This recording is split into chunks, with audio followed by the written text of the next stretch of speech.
Mr. Victor Rodriguez for Senator, Independent. Yes.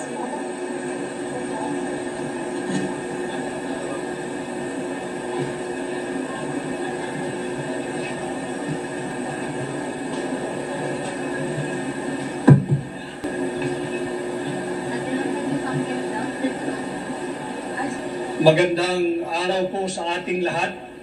Sa aking paghain ng aking kandidatura ay formal at opisyal na ho akong aplikante ninyo sa pagkasenador. At sa gitna ng tila nakabibinging katahimikan at pagkonsinti sa kaliwat kanang korupsyon at higit pang korupsyon, kagaya po ninyo, hindi ko rin matanggap na magpatuloy ang ganitong uri ng baluktot na pamunuan.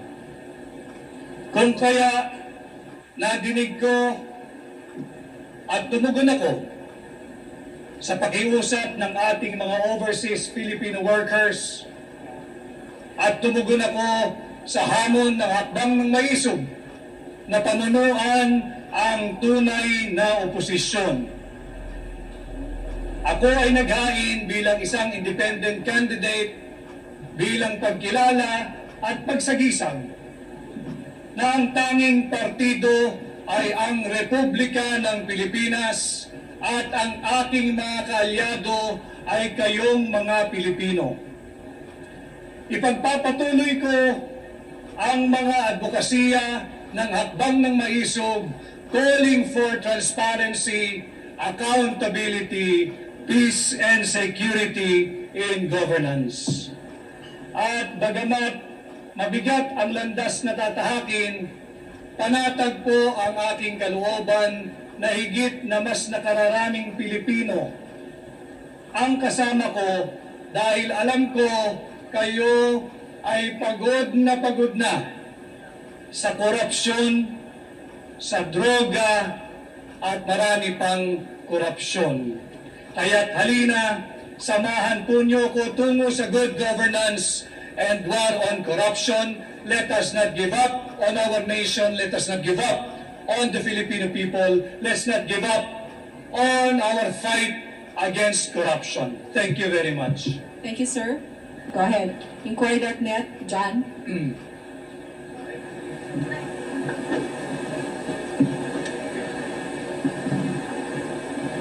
Sir, good afternoon. Good afternoon. Sir, earlier I picked up you said that you represent the real opposition The real ang tunay na oposisyon. as opposed to whom po, sir? Dahil wala ng oposisyon. Maraming nagpo-posturing na oposisyon and wala naman tunay na oposisyon. What about, sir, yung mga sa Liberal Party, sir? Do you consider them opposition or not? Do you? Do you? No, sir. What about you, In sir? our present day and setting, do you consider anyone an opposition now? Okay, sir. Thank you, sir. Okay. Sandra Aguinaldo, GMA 7. Hi, attorney. Apo. Hi, Sandra. Ngayon po na sabi nyo nga parang kayo yung magre-represent na real opposition. Pero po ba kayong nasaksihan while you were in Malacanang na katiwalian ayon nga po sa sinabi nyo na yung advocacy nyo to fight corruption? And willing po ba kayo na isiwalat yan sa publiko? You covered us during the campaign, Sandra. And I think in the earlier part of my stint in the cabinet as the executive secretary, and probably by now, most of you, if not all of you, know the reason why I have to leave the cabinet. Dahil sabi ko nga doon sa pahayag ko sa interview before, ang direksyon namin, simula ng aking sinamahan ng kampanyang huli, ay patungo sa good governance at to temper the greed and to temper the corruption. At nakita ko na kabaliktaran yung aking na-witness, Sandra, napakaraming counterflow at iba yung direction nila. Ayaw nila nung to temper the greed, to temper the corruption. At the second question, please. Yeah, Sino po? Meron pa pong tanong? Yeah, Sherry Ann Torres, ABS-CBN. Good afternoon, sir. Hi. Attorney Vic, ano lang, para lang ma-disabuse yung mind ng mga nakakita. Can you explain to us yung closed fist post nyo kanina while you were presenting the ano? Kasi that's very identifiable to the former president. Yeah, because we share the same position when it comes to the opposing the attempt to amend, revise our Constitution. And as you know, magkasama kami ni Pangulong Duterte sa hakbang ng maisog at ang aming isinusulong ay ang isang gobyernong may transparency, accountability, peace, and security. And just before I go here, I was endorsed by President Duterte as among his candidates, but I'm not running under PDP. Okay. So it's a personal endorsement of the former president? Well, I guess so, yeah. It's a personal endorsement by President Duterte, and I do not know what lies ahead. Probably I'm open to being adopted by any political party. Sir, just one last. If and when it happens, you will be elected as a senator. What role are you going to play, or what role are you going to adopt inside the chamber? Will you be part of the so-called opposition? Are you going to expose what you've seen when you were still inside the cabinet? Not only what I've seen when I was inside the cabinet, but I think the more important thing that we should all oppose, whether elected or not, whether ordinary Filipino, sa tingin ko, dito magkakasundo tayong lahat, yung talamak na korupsyon at talamak na korupsyon at higit pang talamak na korupsyon. And when I will be blessed by the mandate of the Filipino people, this is the role that I'll be playing. And if I have a way, if I can make enough alliances, we'll do away with resolution number 1, authorizing liquidation by certification. And would that be, is it also safe to say that if you are going to be allied with, for example, with the majority bloc, you will try to get the Senate Blue Ribbon Committee? I will never be allied with the majority bloc. I am running because I took up the challenge to lead the real opposition.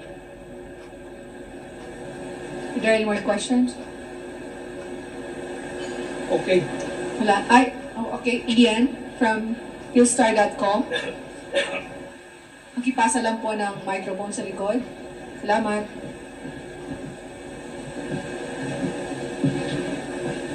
Attorney, to clarify lang, how would you define what you're saying na real opposition na magiging kayo, if ever? Para lang po malinaw.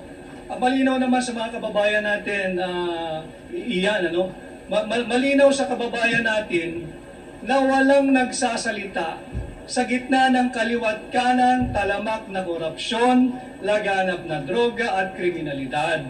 And I think all elective positions, lahat ng mga elective posts at yung mga nahalal in the current Congress, whether Senate or the House of Representatives, duty bound sila na pangalagaan ang interes ng Pilipino, hindi ng iisang partido, hindi ng kung sinong politiko, at higit sa lahat, hindi ang interes ng mga oligarko. One last question from Rappler, Dwight. Sir, you say you're fighting corruption. What can you say lang to people who might get the impression that it might be contradictory kasi you're now allied with a former president whose administration was also plagued with allegations of corruption? And to follow na rin, ano yung masasabi nyo sa ongoing congressional investigation patungkol sa mga supposed anomalies na nangyari sa nakaraang administrasyon? Yung korupsyon, hindi yan inimbento ng kasalukuyang administration. Hindi rin yan inimbento ng administration ni Pangulong Duterte and the administrations before him. But ibang usapan na lalo mo pang palalain ang korupsyon sa iyong termino. As to your next question, what is your view of the current congressional investigation that deals with the supposed anomalies that took place under the presidency of Rodrigo Duterte? Let the axe fall where it may. And I think even President Duterte is very, very emphatic about it. If you have something against him, file it in the case within the jurisdiction of the Philippines. Ma'am, last question. Sir, last question lang. Ano po yung current relationship niyo with President Bongbong Marcos? When was the last time you talked? Does he know that you're running? No. Hindi na kami nakakapag-usap ni Pangulong Marcos. Ang huling usapan namin, I think, September of 2022. At hindi ko kinakailangan magpaalam kahit kaninong politiko sa aking desisyon na katawanin ang tunay na oposisyon at ang interes ng mamamayang Pilipino.